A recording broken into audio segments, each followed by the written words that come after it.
Happy Thanksgiving from Atlanta. Now, we asked Sean Payton on Wednesday, the day before this Thanksgiving game, if payback was any kind of motivation for the Saints after what happened to the Falcons 2.5 weeks ago when Atlanta beat the Saints pretty badly. He said the much bigger motivation is the Saints' opportunity to wrap up an NFC South Division championships. The Saints can clinch a playoff berth and a division championship tonight here in Atlanta. They would be the first team in the NFL into the playoffs this year. And as Payton said, and he sounded very proud of this, it would be the earliest in team history that a Saints team had wrapped up a division championship. Now, just going back through Saints history, 3 coaches have won division championships as the head coach of the Saints. Jim Mora did it once. Jim Haslett did it once. Sean Payton has a chance tonight to do it for the 6th time. That's how good he has been as the Saints coach. And needless to say, and rightfully so, he said that is the primary and singular motivation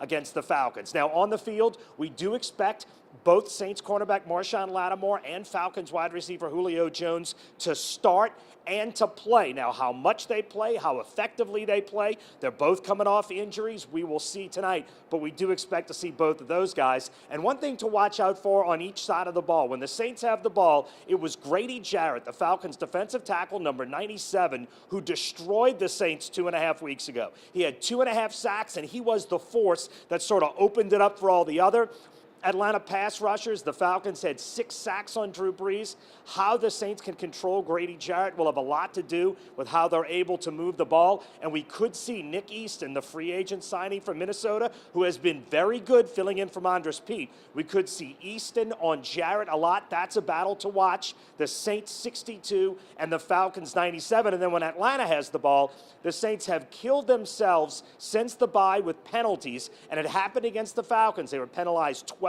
times.